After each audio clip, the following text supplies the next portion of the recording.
Scientific officer forensic കെമിസ്ട്രിയുടെ model questions ആണ് നമ്മൾ ഡിസ്കസ് ചെയ്യുന്നത്. ക്വസ്റ്റ്യൻ നോക്കാം.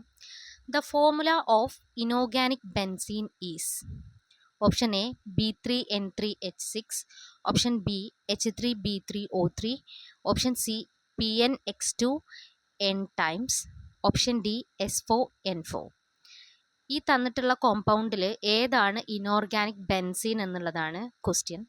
നമുക്ക് നോക്കാം എന്താണ് inorganic benzene. Inorganic benzene. The structure of inorganic benzene, also known as borazine, is a cyclic compound with 3 BH unit and 3 NH unit. അപ്പോൾ inorganic ബെൻസീനെ നമ്മൾ മറ്റൊരു പേരുകൂടി പറയും. ഇനോർഗാനിക് ബെൻസീൻ നമ്മൾ പറയുന്ന പേരാണ് ബോറസീൻ. ബോറസീൻ എന്നാണ് ഇത് പറയപ്പെടുന്നത്. ഇത് ഒരു സൈക്ലിക് കോമ്പൗണ്ട് ആണ്. അവിടെ എന്തുണ്ട്? 3 BH യൂണിറ്റ്സും അതുപോലെ തന്നെ 3 NH യൂണിറ്റ്സും ഉണ്ട്. Borazine, also known as borazole, is an inorganic compound with the chemical formula B3N3H6. നമ്മുടെ ക്വസ്റ്റ്യൻ എന്തായിരുന്നു?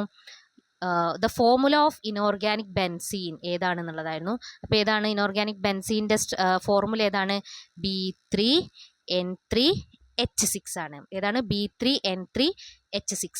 ഇത് അറിയപ്പെടുന്ന മറ്റൊരു പേരാണ് ബൊറാസീൻ അല്ലെങ്കിൽ ബൊറാസോൾ. ഈ രണ്ട് പേരിലും ഇത് അറിയപ്പെടുന്നുണ്ട്.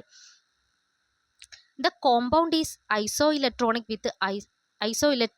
and isostructural with benzene. അപ്പോൾ ബൊറാസീൻ്റെ ഒരു പ്രത്യേകത എന്താണ്? ഇത് ബെൻസീനുമായിട്ട് ഐസോ ഇലക്ട്രോണിക്കുമാണ്, അതുപോലെ തന്നെ ഐസോസ്ട്രക്ചറലുമാണ്.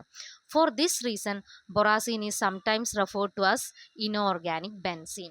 അപ്പോൾ ഈ ഒരു കാരണം കൊണ്ടാണ് ബൊറാസീനെ ഇനോർഗാനിക് ബെൻസീൻ എന്ന് പറയാൻ കാരണം. എന്താണ്?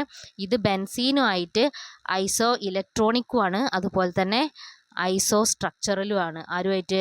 ബെൻസീനുമായിട്ട്. ഓക്കെ, ഇവിടെ ഇതാക്കണം. നിങ്ങൾക്ക് എന്ത് തന്നിട്ടുണ്ട്? ബൊറാസീൻ്റെ സ്ട്രക്ചർ തന്നിട്ടുണ്ട്. ഇവിടെ നോക്കിക്കേ, എത്ര BH യൂണിറ്റ് ഉണ്ട്? 1 2 3 3 BH യൂണിറ്റ്, അതുപോലെ തന്നെ 3 NH യൂണിറ്റും ഉണ്ട് അല്ലേ? അതാണ് നമ്മൾ ആ പോയിന്റിൽ പറഞ്ഞത്. ഇതവിടെ